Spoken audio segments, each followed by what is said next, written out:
versolibrismo es un movimiento de la poesía de vanguardia que consiste en básicamente en que cada renglón es un verso, además de que carece de una rima y de medida. El movimiento de versolibrismo nace en la segunda mitad del siglo XIX como alternativa a las formas métricas consagradas por la tradición del momento como el soneto. Tal vez uno de los primeros en usarla ampliamente fue el poeta estadounidense Walt Whitman, en la misma época que se dio por escribir cuentos cortos. Me dio por escribir poesías un día, me senté enfrente de una hoja y un lapicero con intención de empezar a escribir estrofas que se fueran uniendo a la velocidad de mis pensamientos. Es decir, eso no me detenía a pensar qué poner. Sencillamente escribía y al final daría cuenta del sentido de todo. Es increíble que aun cuando la mente no procesa la forma detenida de datos, mantiene un orden secuencial que permite entender lo que se escribe. Por supuesto, se necesita hacer un proceso de análisis para identificar cada sentimiento en cada estrofa y de caso en ese específico momento. No se trata de explicar lo que significa, se trata de que cada persona formule un pensamiento y entienda su manera de la poesía. Bueno, de todas formas, estas fronteras entre el verso y el libre son muros inquebrantables, sino que existen unas tierras que dice que se van diluyendo esos parámetros métricos. Lo primero que quiero indicar es que si efectúa un análisis métrico, se comprobará que bastante de lo que suele citar es como un verso libre en un verso perfectamente métrico o como mínimo cierto ritmo métrico subyacente, que denominó cuasimétrico, circunstancia que a veces se descubre cortando los versos de otra forma. Respecto a los versos libres, está claro que si el poema no se sustenta en un ritmo o esquema fónico, debe sustentarse en otra cosa para diferenciarlo de la prosa. Se habla entonces de las imágenes poéticas, lirismo, figuras retóricas o a veces de la únicamente aspecto estético, que da sentido y fuerza a lo escrito, al intentar concretar los análisis o comentarios que conllevan bastante subjetividad, y cuesta encontrar definiciones claras de lo que es verso libre. En cualquier caso, es versolibrismo. Suele sostenerse en el subgénero poético lírico. En los otros subgéneros poéticos no líricos, como el satírico, el popular, en el que las imágenes poéticas y recursos retóricos son mejor potentes, suele ser más cierto que sin ritmo no hay poema y que deberíamos calificar muchos de estos poemas como prosas. Por otra parte, la incidencia real del auténtico verso libre, no del verso métrico camuflado, no es tan alta como se cree. Dos estudios realizados los últimos años por dos profesores de la Universidad de Sevilla lo demuestran. Juan Frau ha efectuado un análisis de 1.515 poemas recientes, de 1975 a 2001, de los autores considerados más famosos por la crítica y las antologías. En dicho estudio se ha determinado que, aunque la mayoría de poemas no tiene rima, el 86% mantiene una estructura rítmica expresa o subyacente. Otro estudio similar con una muestra algo diferente realizado por Victoria Utrera, de 950 poemas, de 1970 a 2000, ha dado resultados bastante similares y califica el 68% como versos métricos regulares, al 12% como versos de base métrica, con interrupciones, solo al 20% como versos fundamentalmente amétricos. Por tanto, el verso realmente libre sigue siendo minoritario en la poesía reciente española más conocida. Sobre el verso libre. Ante todo, hay que reiterar lo evidente: por cortar un texto en renglones, no se convierte automáticamente en versos. Dice nada más que el único elemento tradicional que el versolibrismo acepta como indispensable es el ritmo. Antonio Colinas indica desolador es el prosaísmo de los próximos años, prosaísmo traído en los brazos de un verso libre, que si no prosa caprichosamente. Olvidado valores tan ineludibles del poema como el niño y la armonía. Bueno, ahora voy a dar unos ejemplos de versolibrismo. El ejemplo 1 dice, solo hasta el fin sé que terminará el cruel suplicio de su traición a mí. En un próximo horizonte de mi tristeza desaparecerá al fin como olvido de tanto merezco yo. Bueno, ahora vamos a ver las características del versolibrismo. Las características son que en este tipo de poesía, no interesa la métrica ni la rima de los versos. Lo importante es la idea que se quiere transmitir por ello. El autor empieza el encabalgamiento. Esta licencia poética consiste en la unión de un verso con el siguiente a fin de completar la idea. Ejemplo. Nos enseñaremos a las nuevas generaciones que la luna es una dama de boca casi adolescente. Roberto Sosa. En este tipo de poemas, el autor quiere transmitir una idea.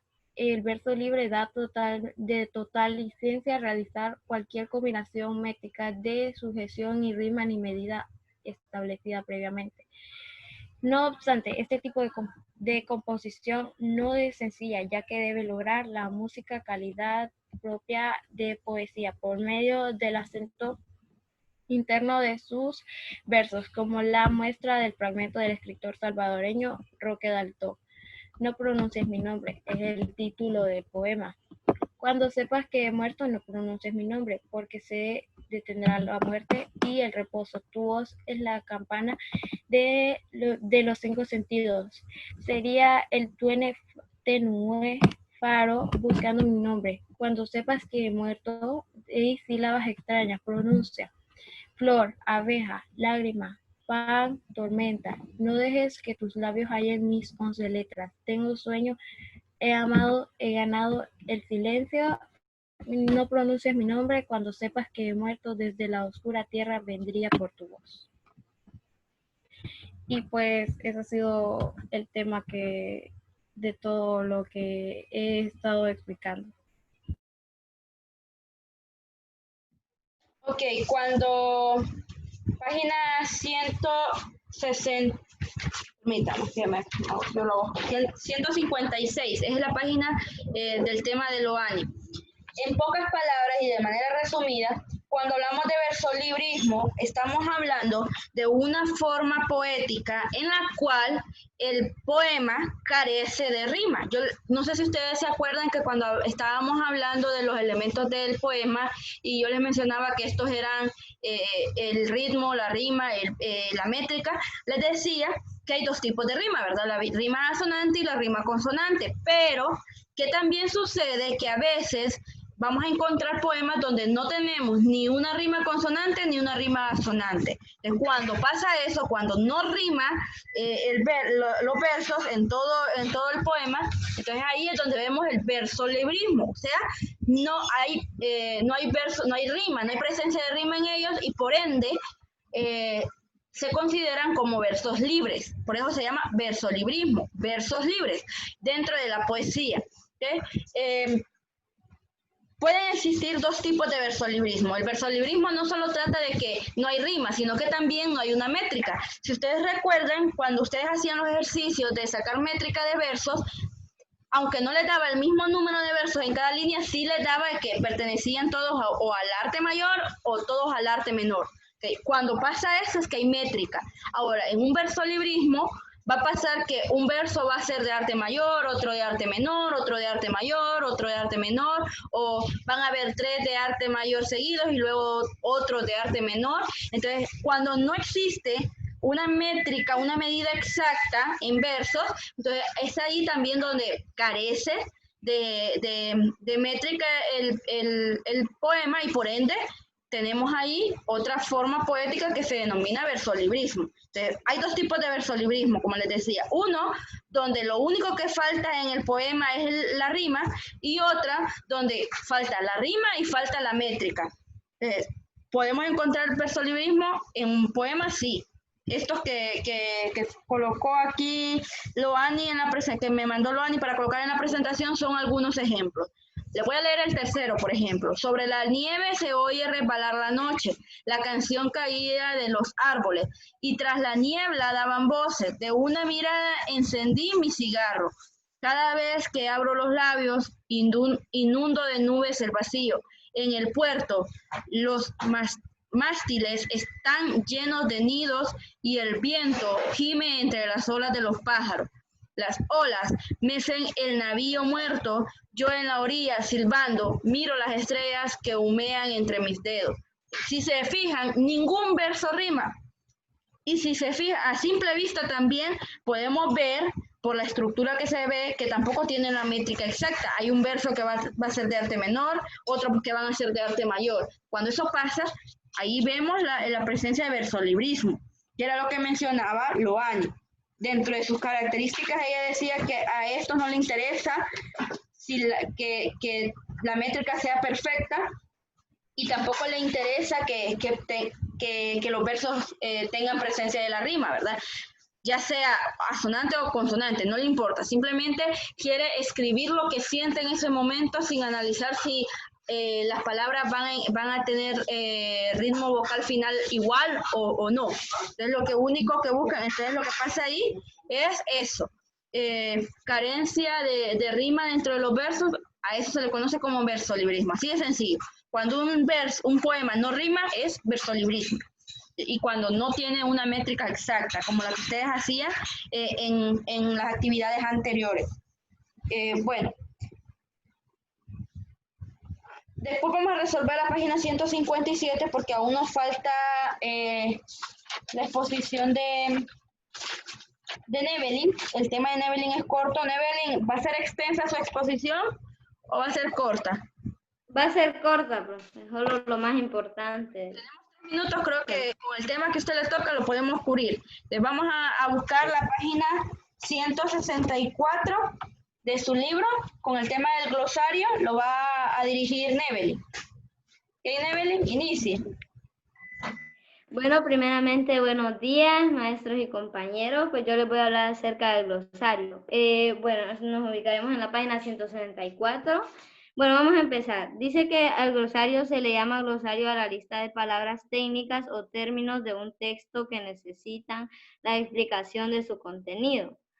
Bueno, aquí también dice, suele incluirse al final del texto, libro, investigación, etcétera, y sirve para aclarar aquellos términos que son poco conocidos, difíciles de interpretar o no se los utiliza comúnmente. Por ejemplo, una novela que desarrolla su acción en Inglaterra puede tener varios términos o expresiones en inglés. Entonces, en el glosario se explicarán para que el receptor pueda comprender con mayor exactitud del texto. ¿A qué quiero llegar a todo esto? Bueno, esto quiere decir que el glosario es un conjunto de palabras, como ya he mencionado, que se ubican al final de un libro o novela. Por ejemplo, si hablo hay diferentes tipos de glosarios. Por ejemplo, un glosario de un libro, de una novela o de una investigación. Por ejemplo, si hablo de un glosario ambiental, de un tema ambiental, van a salir cosas como la biodegradación, el significado, la coherencia, todo eso. Por ejemplo, aquí dice la coherencia, aquí dice el detalle, todo. Primero aparece la palabra, para que me entienda mejor, es como el diccionario. Solo que la diferencia entre el diccionario y el glosario es que el diccionario también se encuentra palabras raras y desconocidas, pero el glosario, esas palabras raras y desconocidas las saca de un libro o novela. No sé si me estoy dando a entender, pero también dice aquí que va en orden alfabético, tienen que ir en orden alfabético. Como podemos ver aquí va en A, B, C, no va en otro orden en la definición. Pues, profe, más o menos ese fue una pequeña descripción de lo que es el glosario. Muy bien, Evelyn, de verdad el tema es corto, ambos temas eran cortos. Para resumir, antes que me termine el tiempo, un glosario es lo mismo que nosotros podemos encontrar en un diccionario, pero tienen una gran diferencia. En un glosario usted solo va a incluir los términos que usted desconoce de un tema determinado, mientras que en el diccionario usted va a encontrar grandes cantidades de definiciones de términos en general, ¿verdad? No es que porque estoy leyendo un artículo de ciencias, en el glosario solo van a aparecer artículos de términos desconocidos de ese artículo de ciencias, mientras que en el diccionario le aparece cualquier palabra desconocida y también está ordenada de manera alfabética. Esa es la diferencia. En un glosario se extrae de un texto en específico y el diccionario es términos en general. En el diccionario usted va a encontrar el significado de todas las palabras de nuestro vocabulario, mientras que en un glosario solo es una pequeña selección de términos desconocidos de determinado tema. ¿Okay? Entonces espero que